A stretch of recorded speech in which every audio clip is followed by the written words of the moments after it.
The king's back.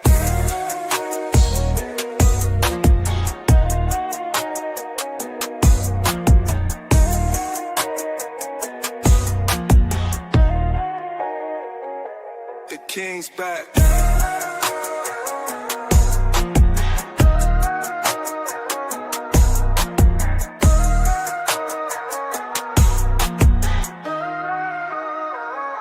The king's back.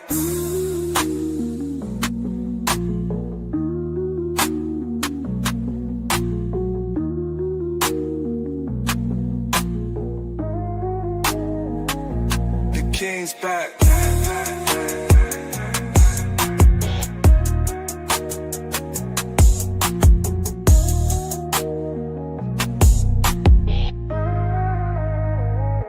The king's back.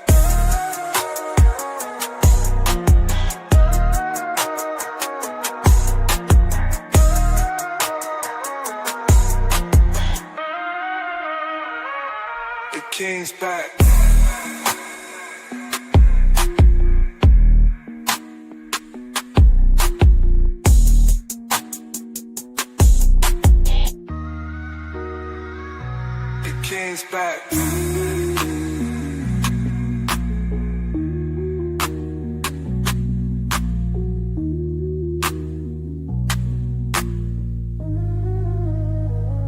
The king's back.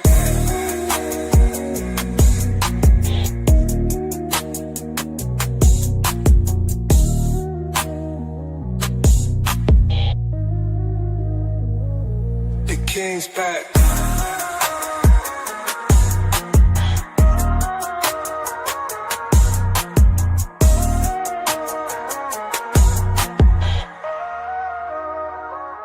The king's back. The king's back.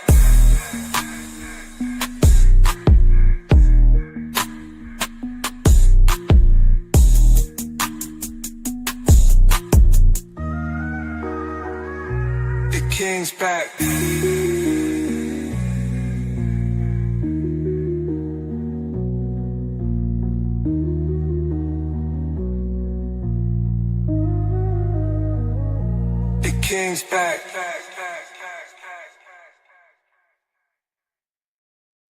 Yeah, what's up? What's good? What's cracking? Welcome to my live stream. I am the actual King Smith, and this is one of my morning streams.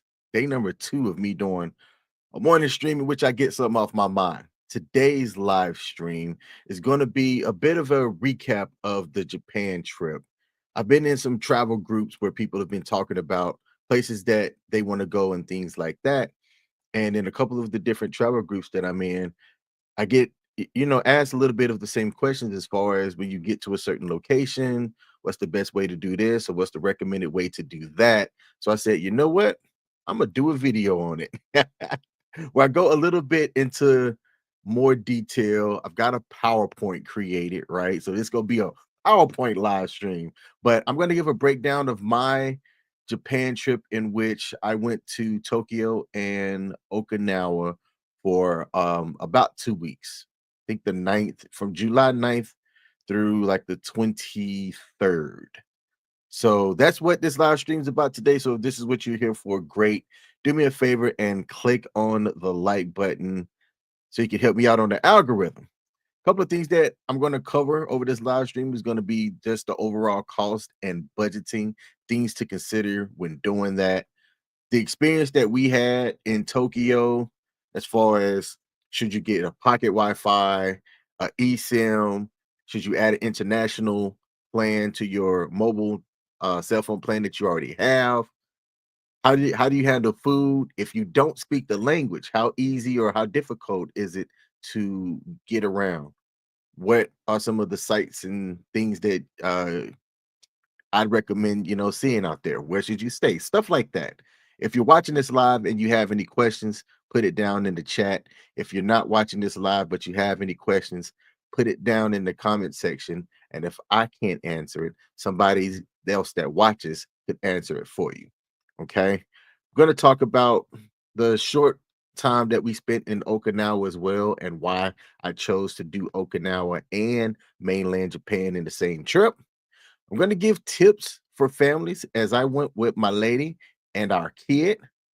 And I've also got a couple of tips for solo travelers as well. If you're somebody who decides to travel there solo and you've never been, but you'd like to have, hey, what are some tips specific to Tokyo for solo travelers? I got you on that too. And then I'm going to end it with just my overall reflections, things I wish I would have known before I left, maybe some things I wish I would have done differently when I got there. Okay. So let's get started. Let's go over, first of all, just the biggest part of your trip is going to be the cost. How much should you budget to do a trip like this? And that answer is going to depend on what you want to see and do. So I'm going to upload my PowerPoint here. And once this gets processed, I'm going to display how I broke this down. All right. Your biggest expenses when you're traveling are typically going to be transportation, like how you're getting there, and then lodging, where you're staying. Now, let me give this time to load up. I'm going to talk about if you should do an Airbnb versus a hotel first. Honestly, I can't drive you on which way is better versus the other one. It depends on you and what you're doing. If you're traveling solo, a hotel might be the better option because of the amenities and things like that. If you have a large family, right? Or if it's 3 or more, maybe a Airbnb would be a better option for privacy reasons. So, for example, the Airbnb that we stayed at is in Setagaya City, and I probably mispronounced that all the way wrong. But me and my lady had our own room, and our kid had her own room. So we had some privacy with that, but it was one Airbnb rental. And when we stayed in Tokyo, we split up our lodging, and I forgot to include the hotel part for the back half of the trip. But when we get to that part in the PowerPoint, I'll tell you how much I spent on guess it would be considered a 3-star hotel there. But we did an Airbnb on the first half and the hotel on the second half. So I have the experience of both. And whether you should do one or the other depends on what you're trying to do.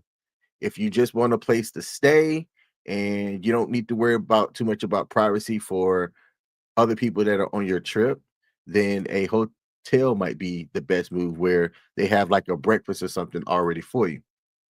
If you need maybe like a house where you can rent somebody's apartment and that apartment has multiple rooms so everybody can have their own room, choose an Airbnb. I think that that'll be one of the only reasons why you would want to do that. Now let's get into this PowerPoint here and change my banner back up to total cost and budgeting. So this is just the overall trip recap.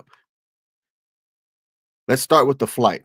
So 3 people went, but my lady covered her own ticket. And the price that you see for the flight from the US to Tokyo, this is from Maryland to, well, you could say actually DC because I flew from Dulles.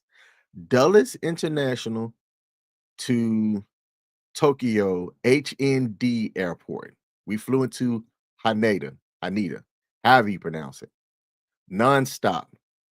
And this was your regular class because that business class and that first class was about 10 grand.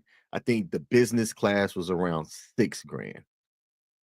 Now, if I was flying solo and I was just covering just my trip, I might have spent for that business class. It was a 14-hour flight, nonstop from the East Coast, the DC area, all the way to Haneda International in Tokyo, Japan. That 14-hour trip was nice. I mean, uh, it wasn't bad. Let me say it like that. The airplane was great. The seats actually weren't that uncomfortable. And I'm not a small dude either. I'm like 5'8", about two, I'm gonna say 275. I'm gonna just I'm gonna just say that. And the seats weren't necessarily uncomfortable. All 3 of us sat together. So that was a pretty good factor too, in that we could accommodate for each other's comfort and make sure that we were okay.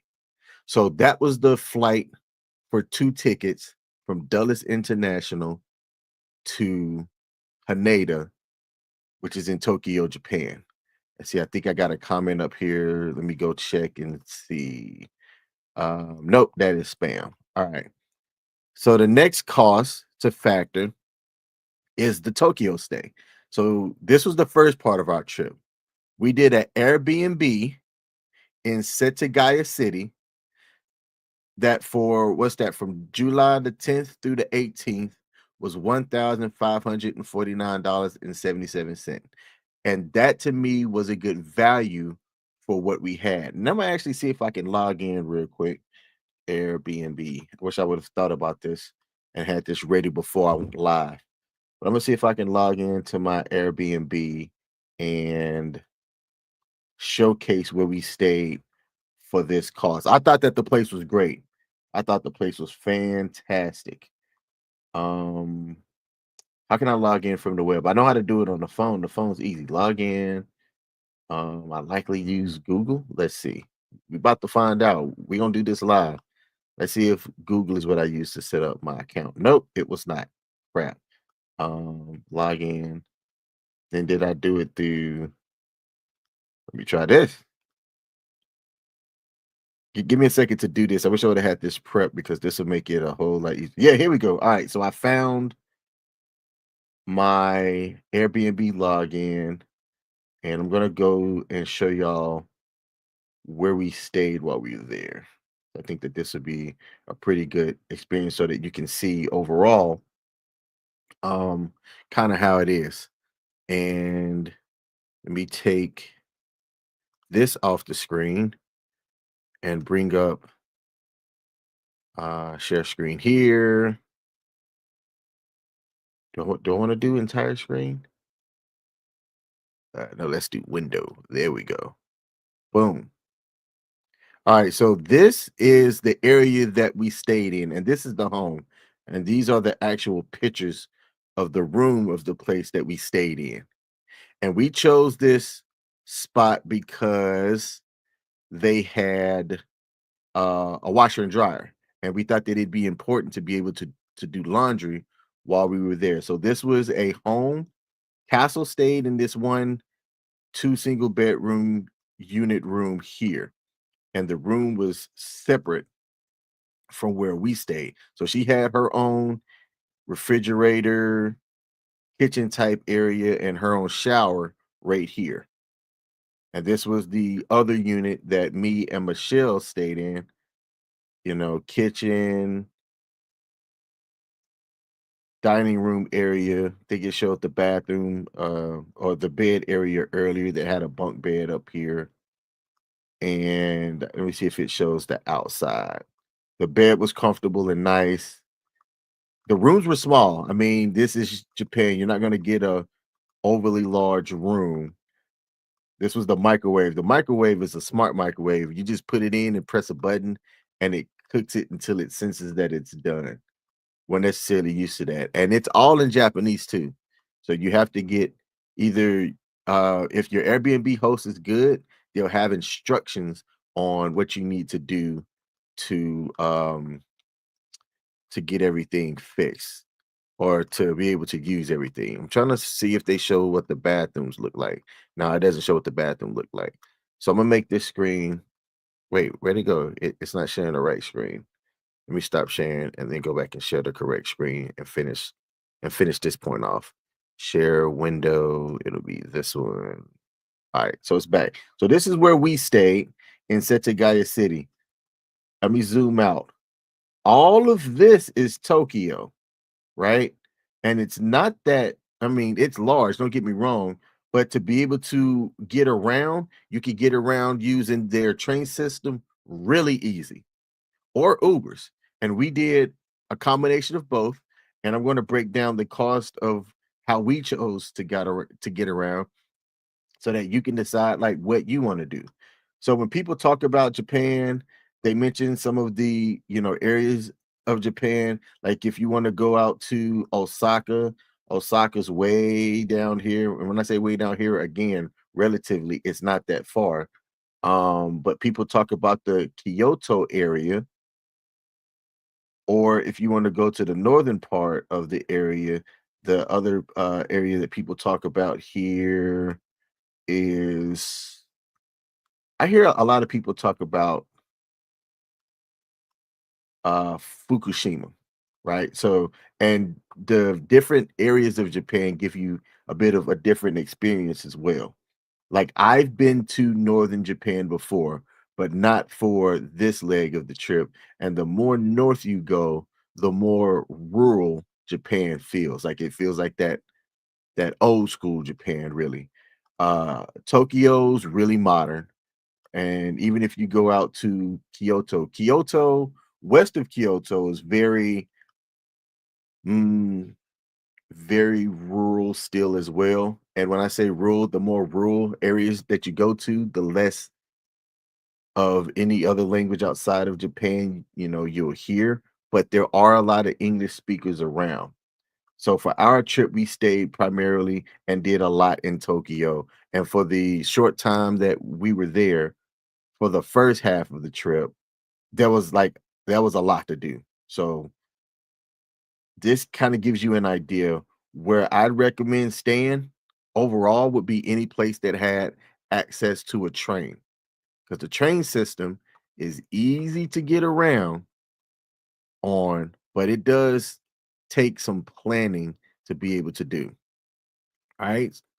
So let's bring this back up here and take a look at transportation. For transportation, this Uber rides is the total that I spent for transportation to and from the airport and while we were there, not just for the first half of the trip, but for the entire trip.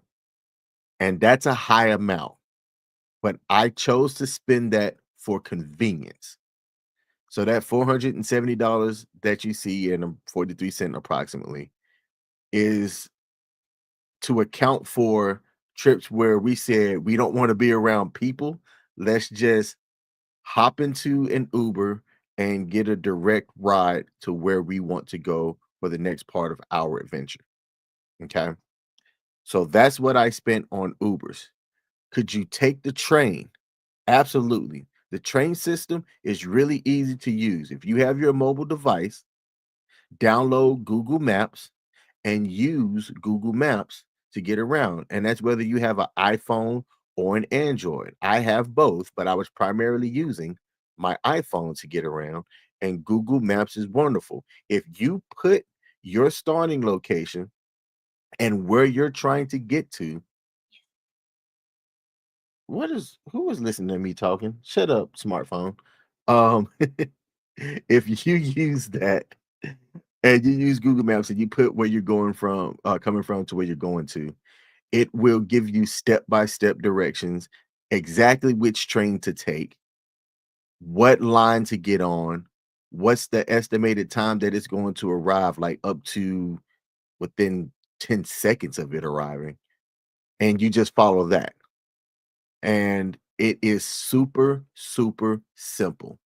I don't want to overcomplicate it because yes, there are different lines and different directions and uh there's not so much like different colors like the red line versus the blue line like how it is in DC on the metro in DC, but it's super super simple. Download Google Maps, follow what Google Maps tells you. Don't think that you can, oh well, this train looks like it's earlier. There's a reason why you would sometimes want to skip a train to ride the next one. And Google Maps also gives you like an estimate on how full the train's going to be. So if you've seen some of the videos of people traveling on the trains where it seems like everybody's like shoulder to shoulder and bumped up next to each other, I didn't have that experience while we were there. We did not have that experience taking the train where it was overly crowded. And the Japanese train systems are way different than what you might see if you're using like a metro or a train in a major US area. A, it's really clean. B, it's eerily quiet. People don't talk. on the trains. If anything, the loudest that you might hear is a sneeze. Like, is it okay to whisper to somebody next to you? Yes, but for the most part, people are down in their phones. And culturally, when you're taking the train, you're quiet. There's no street car shows like you will see in New York City or Philadelphia or sometimes DC. There's nobody yelling and fighting at each other or laughing and cackling all loud. It's just quiet. So if you want to take a Uber versus the train, it's just like using the Uber app if you're from the US or whatever country that you're from. You put your destination where you want to go. It's in yen, and as of this live stream, the dollar is very strong to the yen. So we actually picked a really good time to go. All right. Let's see here. What's next up? Um I talked about the trains. They have this thing called the Sweaker card, and it's just like a prepaid card that works on the train system, but also in stores like the 7-Eleven and convenience stores and things like that. Do you have to get the Sweaker card? No. Do people recommend that you get it? Most people say go ahead and get it. You can get those at the major train depots. And again, it functions just like a prepaid NFC card where you can load up funds on it and use that to go. But in the areas that we encountered, at least in Tokyo, you can use your iPhone to pay for the trains and things. So you didn't necessarily need to have a Suica card. Everybody that traveled with me loaded on at least about $40 onto their Suica card. And for times that we didn't Uber, we would take the train. Whether you choose to do the train or the Uber is your personal preference. If you want a budget to take Ubers and make it really convenient for you to get around throughout Tokyo, that's on you.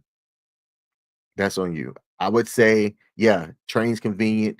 It can get you to most places relatively easy. The only factor that I say, not the only, an additional factor that would make you likely look at different transportation routes would be how comfortable you are driving because you can get a rental. But if you do get your own rental car, parking in Japan is very limited, very, very limited. In most areas, there are parking spaces nearby. If you stay at a hotel, there might be parking like near or on the premises, but then that's an additional cost that you have to pay for. And you have to have an international driver's license to be able to get a rental there. They drive on the other side of the road than you do in the US and the other side of the car. So if you're comfortable doing that, then that's certainly an option too. But I didn't put that on here because that's not what we did. Okay, let's talk about food costs.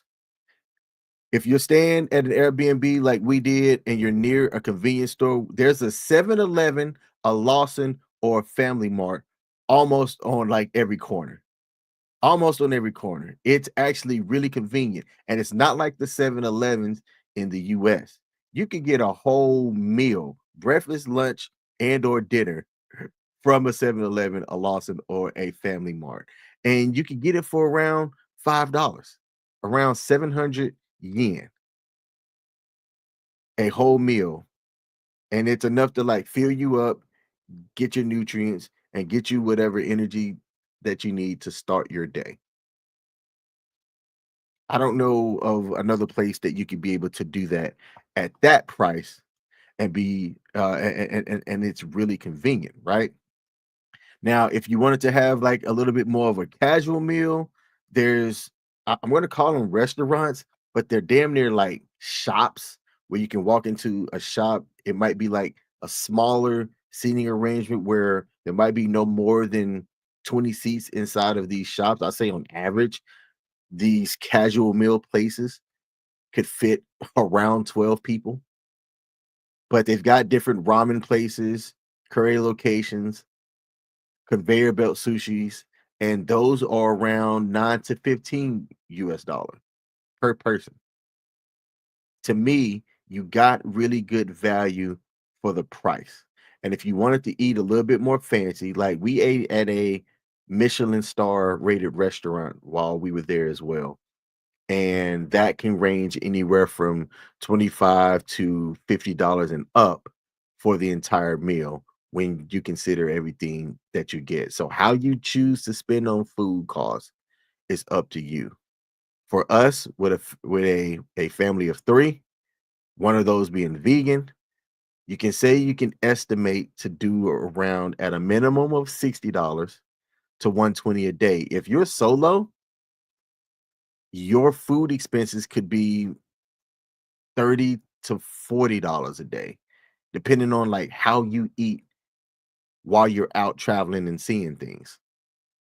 I can imagine going, I can estimate averaging about $30 a day, and that's including snacks and drinks. If I wanted to get the best bang for my buck and not like overspend just on food and snacks while I was there. Next up here for lodging for the Okinawa trip, our lodging was free. We ended up staying with some friends. Shout out to the Bacchuses. Not gonna say their whole names, but shout out to them. And they had a nice home in Okinawa. That right there saved us some money for that trip. But to estimate what we would have spent on a hotel, it would have been about $400 for the 4 days and 3 nights that we stayed, because I did look into the hotel options if that wasn't an, availability for us.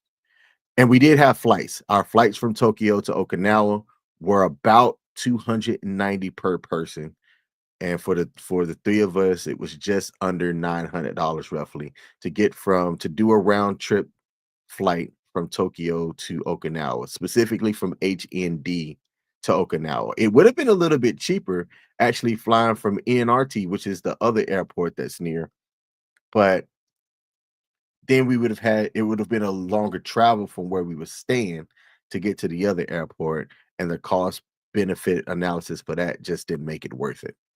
All right. So overall, what was our cost summary?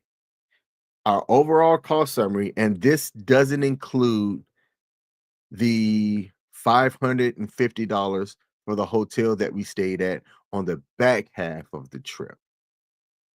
So add another $500 to this range. Plus, I didn't include our activity costs for the things that we did while we were there. I would say for each activity that you want to do, like the Tokyo Sky Tower, um, there's Disney and stuff that's there. Like if you do Disney, Disney really jacks up the price.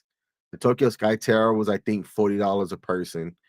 Um, we went and did a sumo show while we were there, and that sumo show was expensive as well.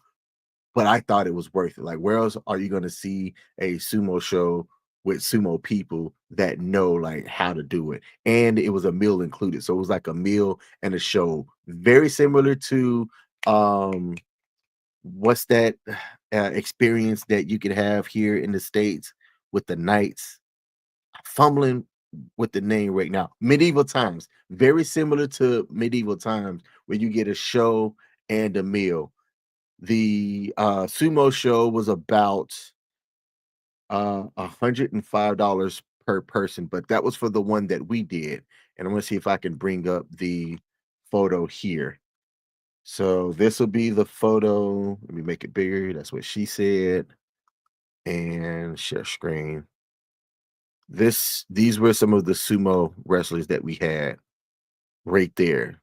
So this is like the sumo ring. I don't know if I forget exactly what they call it, but there's a certain name for it.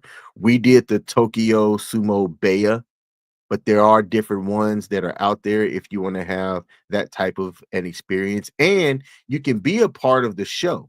So that was another thing as well, depending on which ones that you pick, right? Those that are a little bit more expensive give you a lot more bang for your buck, whereas the cheaper ones, and I'm going to say cheaper ones, are the ones that cost a little bit less. You don't necessarily get the chance to be a part of the show. You may just get a show and get a dinner, but this one allowed people from the audience to come out as well. And I have video on that. If you go to the kingandmeshow.com, we did a sumo video where we showcase what that looked like. And it was a really dope experience. It was a really dope experience. So I would say to this total estimated trip cost for this range, add about another add about another $1,000 to this. And this is what we would have spent from July the 10th, or you can say July the 9th, because that was day one for me. July the 9th through July the 23rd for a family of three. Oh, and then this cost it's not including Michelle's ticket because she paid for her own ticket. So add another $1,900 to that as well. So let me do this. Let me pull out a calculator here. Um and add, let's see, 1,900 plus another thousand. I know that that was close to about 3,000. So add another 2,900 to this range to factor in the cost for everybody. Now, this is a family trip. I want to stress that again. If you're going solo, you can knock it down to your flight. Let's say 1,900. You could do your lodging, which for a 2-week trip, you can estimate about, you could go as cheap as 15. I'd say on average for a 2-week trip would be about 2 grand.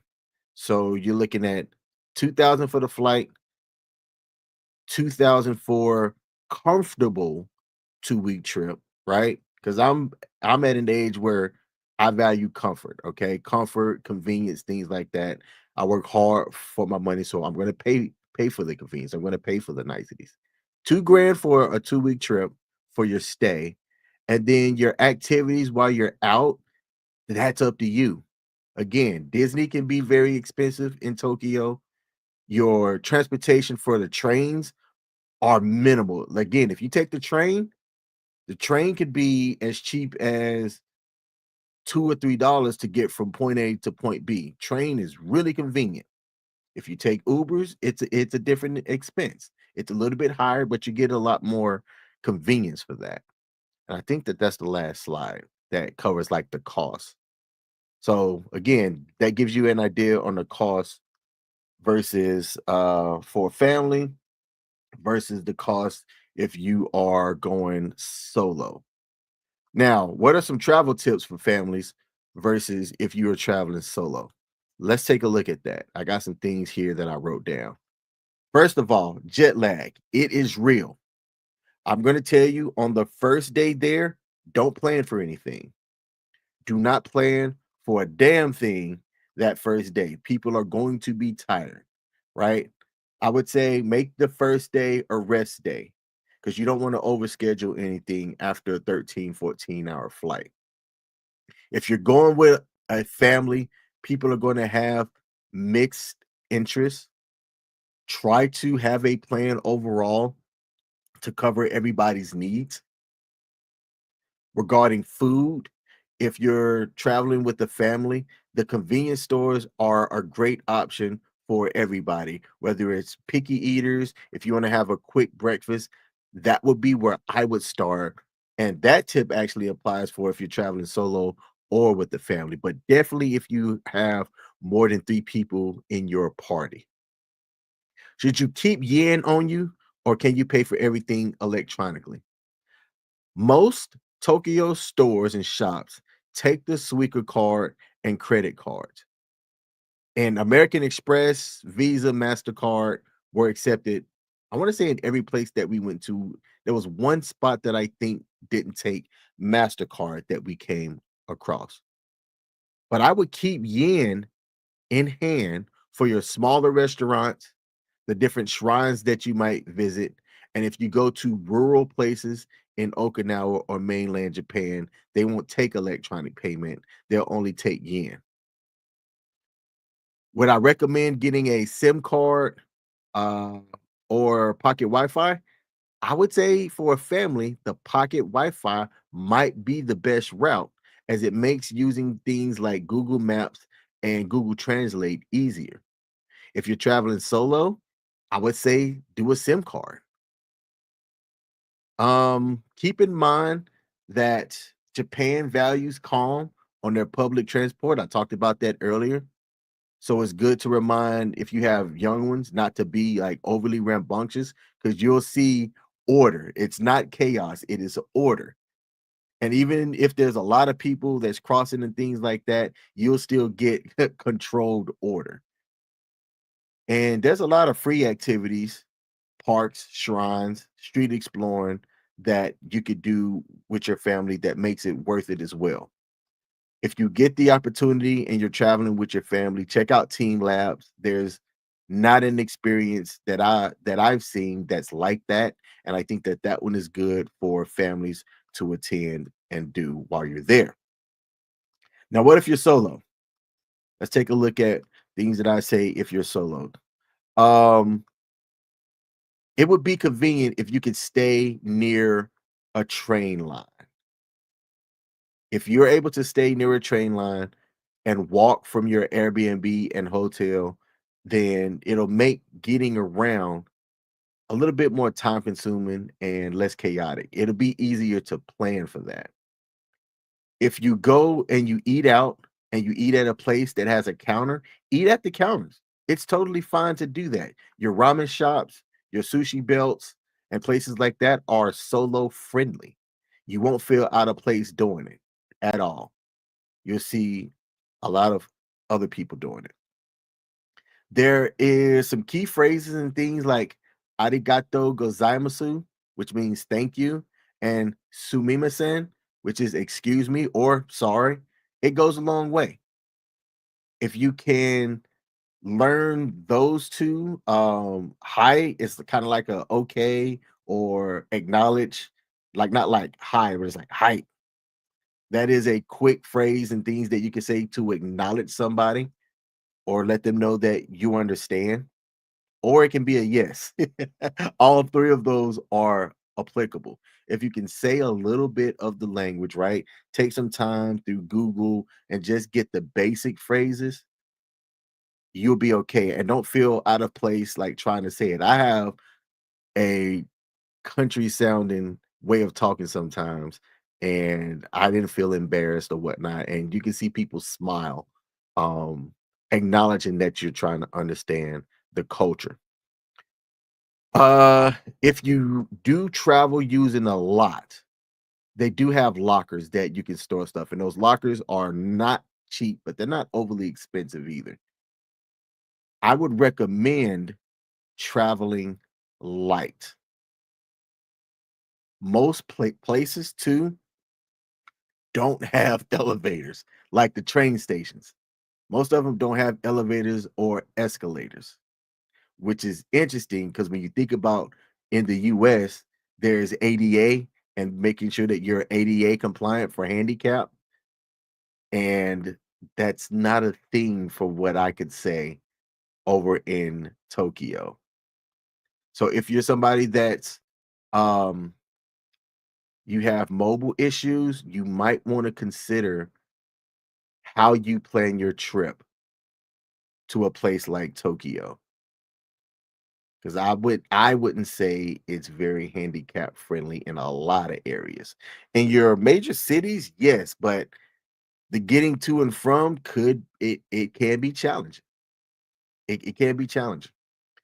If you're traveling solo, when it comes to safety, I would say don't necessarily worry too much about anything. I felt like it was really safe there. I didn't see any issues. We went out day and night. I'm not a club type person, so I didn't hit the club scene while I was out there, but not once did I see a fight. Not once did I see a druggie or at worst, you might could see somebody that's just drunk in the streets, but I didn't see that myself when I went out at night. So, is it safe for you to travel solo? Absolutely. And if you want more of a solo friendly hotel, just Google capsule hotels. Those are kind of like budget friendly places. But again, I'm at an age where I would rather pay for comfort. Now, I did have a question from somebody that we were having a talk, and I want to make sure that I address everything. I covered the types of transportation to and from the hotel. You would just get an Uber, and kind of like how it is in the states.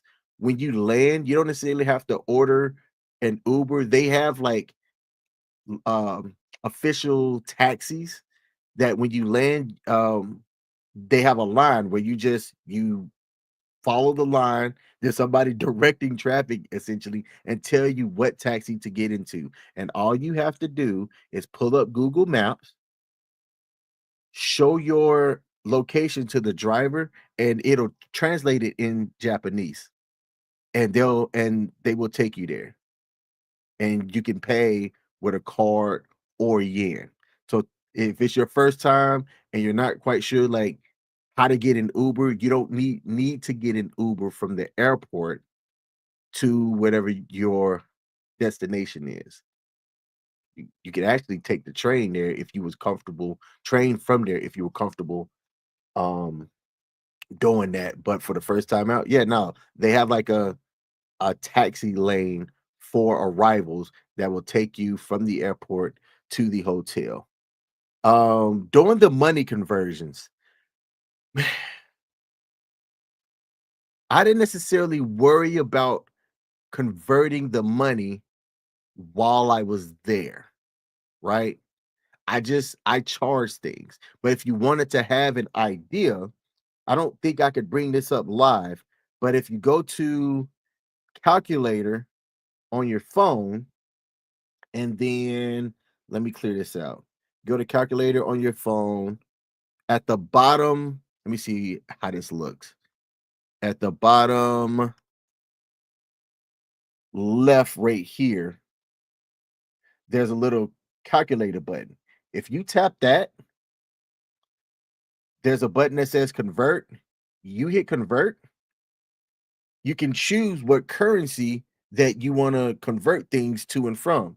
So at the top, I already had yen selected, but you have most of the national currencies that are on here. So if you want to get an idea of what something is going to cost from yen to dollars, the basic calculator app on your phone can already do that. So if I want to see how much does 15,000 yen cost, and I put it in the calculator, it'll show you that 15,000 yen is approximately $101.63.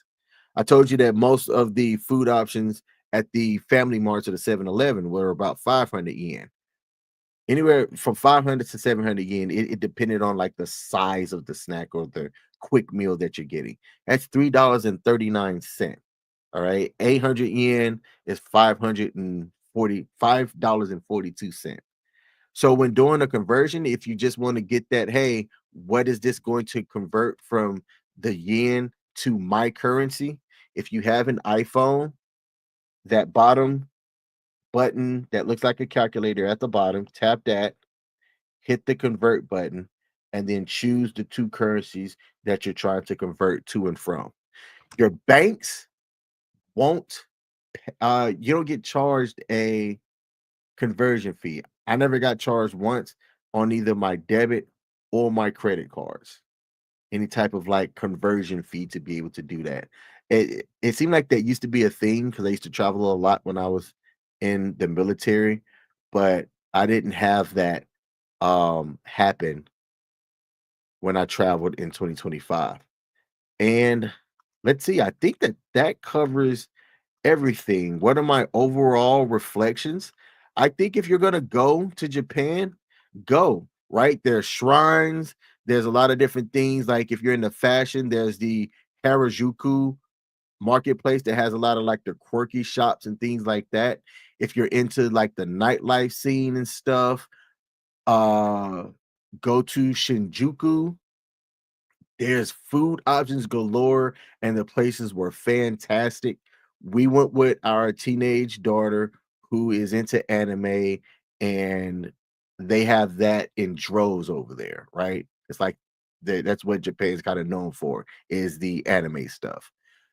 The Pokemon Cafe. Pokemon is huge over there. That Pokemon cafe was one of the busiest places that we experienced while we were there. I was not ready for that. If you're somebody that is not used to being around like a lot of people in confined spaces in your major metro areas, it can be overwhelming, which it was for our daughter at one point. She was a little bit tired and jet lagged. Oh, that was another thing, a tip: plan rest days in between. Like if you're going to be doing a lot going out with people, like we had two tours. One was a guided tour that we used with Jasmine Chan. She has a YouTube channel. I paid for a guided tour one of the first days while we were there to kind of get our feet wet with things, have the tour guide explain some of the local customs and things for us and stuff like that. And Jasmine was awesome. Shout out to her. Um,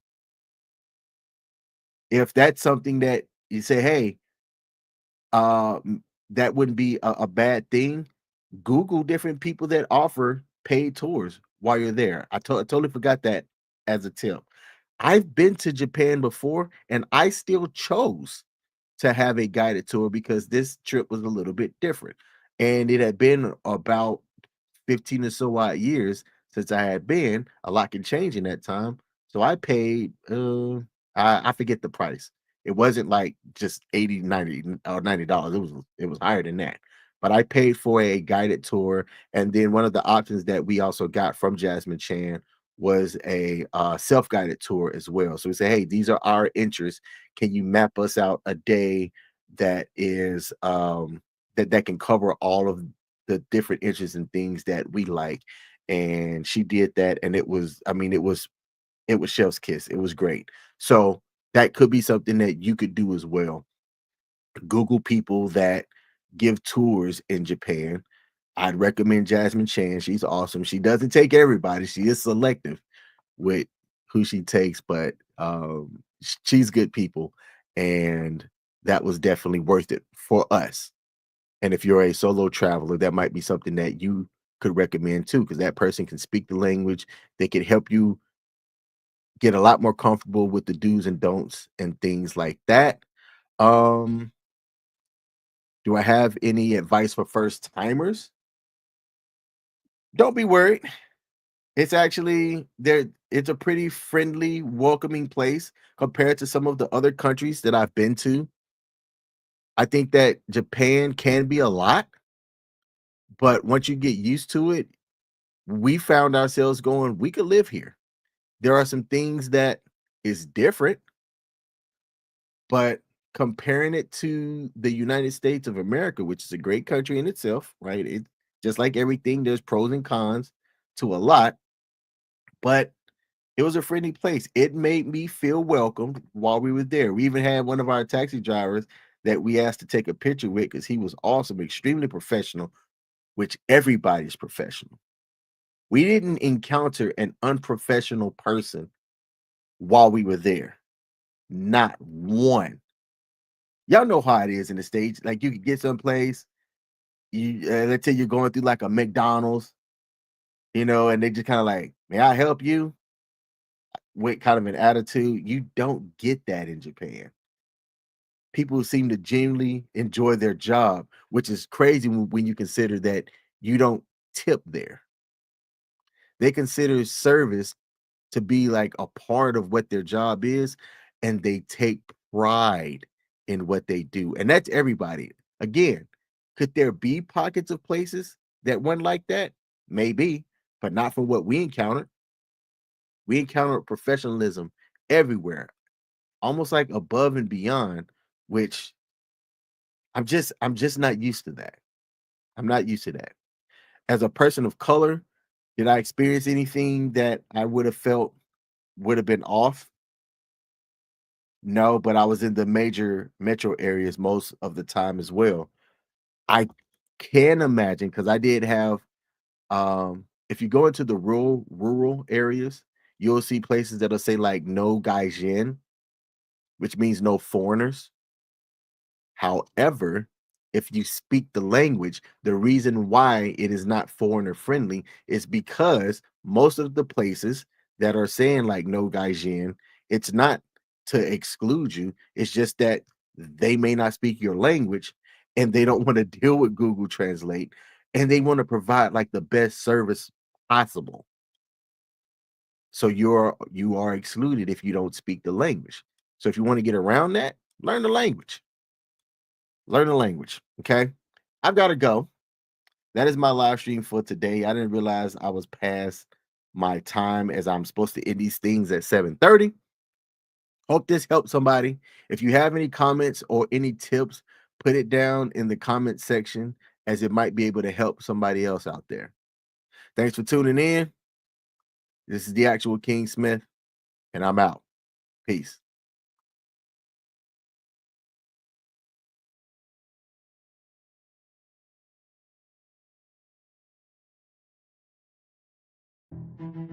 Yeah, come on. Yeah. Trumpets blare the golden call. A throne awaits, I rise so tall. Drums like thunder, shake the hall. Royal robe, I wear the weight. Diamonds cut the night, no debate. Heavy is the head, but I'm feeling great. Crown me king, crown me king. Horns will shout, let the kingdom sing. Crown me king, crown me king. Bow to the sound, feel the power I bring.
Bring